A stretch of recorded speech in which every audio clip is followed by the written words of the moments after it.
Yo, it's your boy WhyNotDuce. Make sure to subscribe to the Cloud Cloud.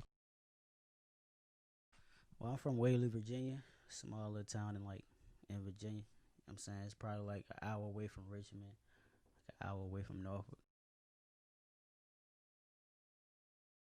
Man, it puts you like 10 steps back as far as just branching off and like reaching new fans and capitalizing off your talent. It really puts you back a couple steps, but with hard work, you know what I'm saying. I basically went to the city to put my city on the map.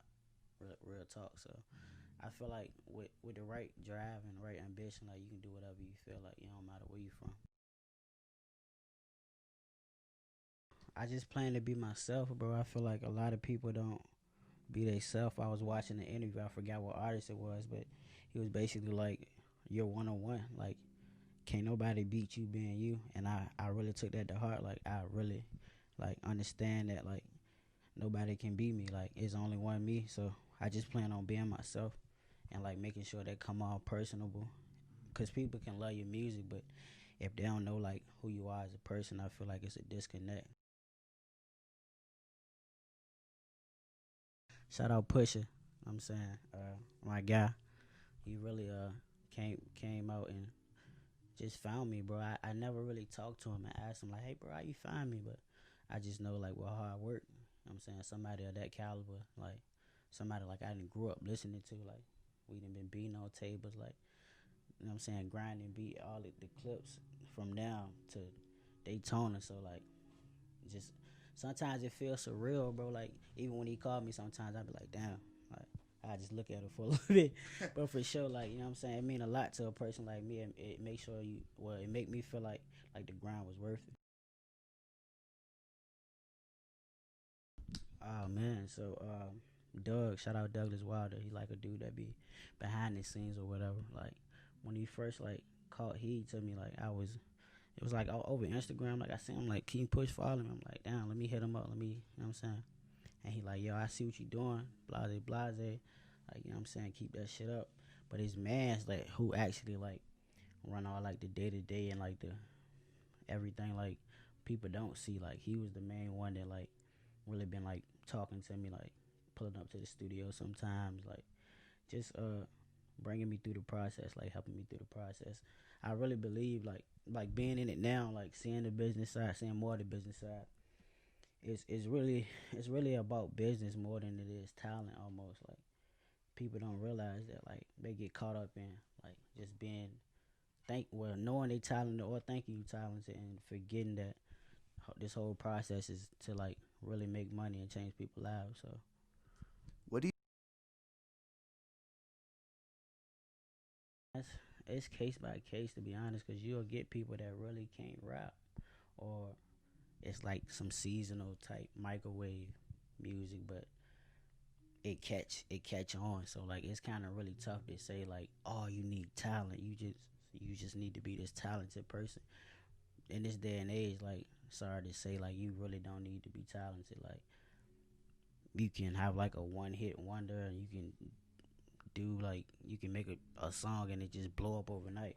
But for most cases, it's not like that. But in today's age, with like I said, social media, like you can just expand and like broaden your horizon off of posts. So like I say the business to talent ratio is probably like 70-30. 70 business, 30 talent. But for some cases, I know like myself, like this ain't just come up overnight. It's case by case, but in most cases, talent is what gets you noticed, along with a drive. Like you can't you can't just show up and say, "All right, my music hard." Like y'all ain't messing with it. Nah, you gotta really put the work in. It gotta be 100% drive. You can be the hardest person in the world. You can write 100 bars, but if it ain't resonating, if you ain't pushing yourself, then nobody gonna connect to it. So I ain't dropped a project in like 2 years, bro. That's why I'm so excited about this genre. Like it's just been a while. With me and Hotch, my man's Why Not Hotch, we did like a duo joint like early 2019, like last year. But outside of that, bro, I just been dropping like little singles here and there. I haven't actually dropped in like 6 months, bro. Like so, the anticipation there. So for me, it was a point in time where it was just like, all right, so you really need to sit down and like get the business aspect of what you doing in order. Like, just don't keep dropping music without like proper funding or proper marketing. Like, it makes no sense for me to like just drop a song anymore. Like, everything I do has to be planned. Like, and before even I had this situation with Heir Wave, like that's why I ain't dropping in a while. Like, I was really like getting my funds together, like ready to like, you know what I'm saying, push the independent solo act. I was gonna put a lot of money into it, like, so, which I am still doing now. Like, nothing changed, but I was just getting my ducks in a row. Like, nah, this ain't gonna be no miss. Like, this gonna hit.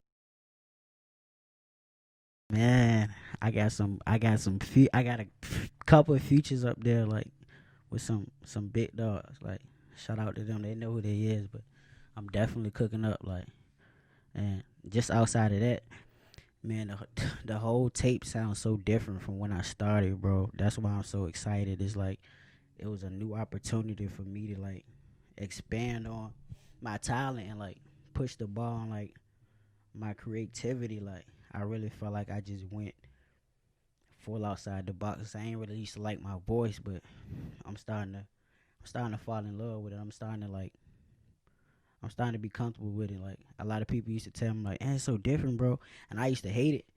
But now I feel like that's what really like make me stand out, and like I'm using it to a full extent on like this album. So can't wait for it to drop.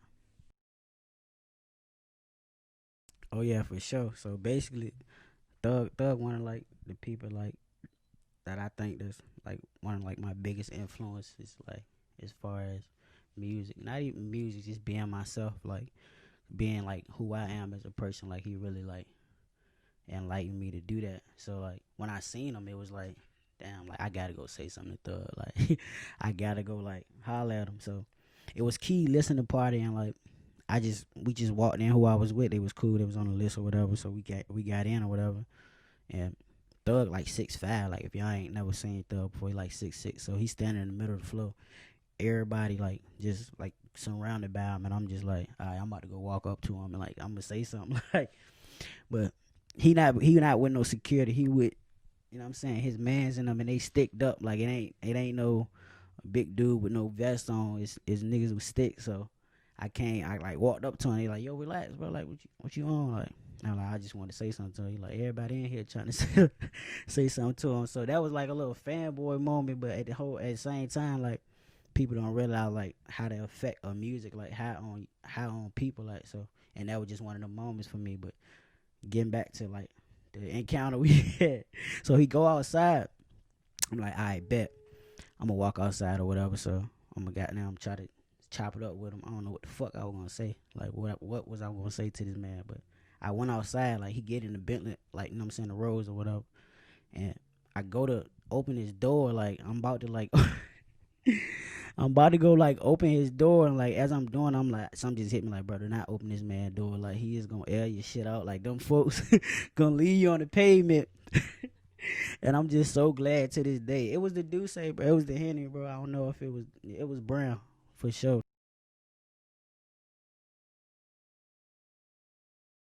Man, them folks treat me like I'm a ghost or something, man. I know I don't be in the city a lot, but the kids really like look up to me, bro. Like, and that just speak volumes to me. Like, it make me want to like get them something to look up to. Like, you know what I'm saying? I feel like I've done that so far, but like this, we just getting started. Like, the world ain't seen nothing yet. But for them, like, being where I'm from, bro, it's so like we don't got nothing to like look forward to.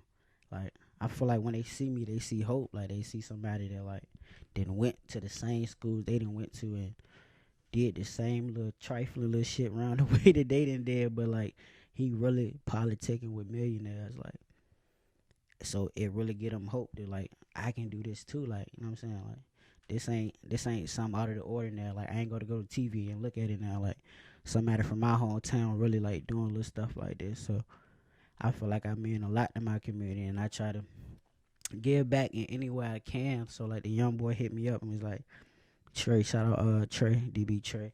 he had hit me up and was like, yo, I want a feature, bro. I'm like, a lot of little niggas be hitting me up like, yo, no, I need a feature, bro. Like, blase, blase. But I had seen him, like, and his music ain't sound bad. I'm like, I bet. So I told him the price. He was like, I ain't got that, bro. Like, you know what I'm saying? That me not realizing how young he was. I knew he was a little nigga, but I ain't know how young he was. But he was like, yeah, so I ain't got that, bro. I'm like 14 in school, whatever.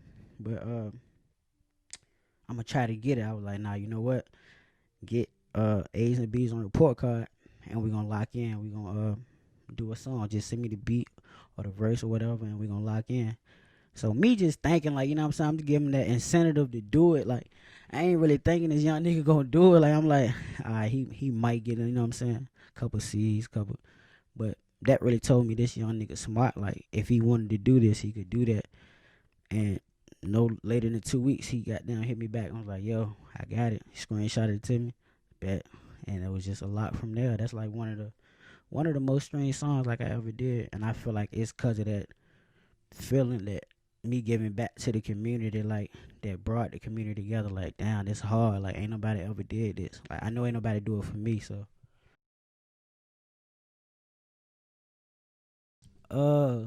Man, it's a lot of people that's hard, bro. Um, Off the top of my head, I really can't name too many people, but people that I see working, definitely Card, like Card 1K. He been putting in work. Um, Man, I don't really get into artists like that, bro. I be kind of in my own lane as far as like VAR. I don't want to feel like I'm hating on nobody, but like, you know what I'm saying, I guess like the people that's been doing it, like, you know what I'm saying, Crazo, uh, people like that, like that's for sure a good look. But I don't really get into it, like, to be honest. I know they probably like, man, that's cap, but like I really don't get into. I try not to listen to too many people, cause like if you start listening to people, you start sounding like them. So shout out to everybody in Virginia though. Like, ain't no hate, nigga. It's love. Like, shout out G Soundboy too. He a real nigga for sure. Shit, I like to spend money, bro. Like, I like to spend. I like clothes and shit. Like, I like shoes and shit. So like, I like to goddamn. I know what I'm saying, like, I like to make sure people around me straight. Not even me. Like my old lady. Like, I'm gonna make sure she's straight. She ain't gonna never like be down bad or like want anything. So I feel like people take it how they take it, but like it ain't even like no like flex. It just goddamn how I was brought up and like how I was raised. Like, I was raised to, like, my people always made sure like I had that shit on. So like I just goddamn I just do it like now. It's just natural, like. So that probably probably how conscious I am at times. Like, I can be real conscious, like, and that can conflict with what I just said, like being kind of flashy. But that's like another side of me too. Like, aside from like being like flashy, cop and shit, like, I'm really conscious and like, I don't want to say woke, cause everybody say they woke and they don't be woke. So I don't want to say that shit, but just being aware of your surroundings. Like, I know this man probably, like, you know what I'm saying, to the right of me, or, you know what I'm saying, at the gas station ain't got it the way, like, you know what I'm saying, how others got it. So I kind of keep that in mind too. Like, damn, like, you know what I'm saying, like, this how you came up, but a lot of niggas ain't come up like that. So like, you know what I'm saying. So I just kind of try to keep that in mind as well. So. Oh, damn. Shout out the whole Why Not, man. I can't get into everybody's name, but shout out my nigga Amp, because he right here with me right now. He kind of looked out for this whole setup. So shout out to Why Not, man. On my team, Toffee Clothing, Why Not Us, all that. All right, so follow me on everything. Why Not Deuce, WhyNotDuce. Why Not Deuce on everything. Fuck with me.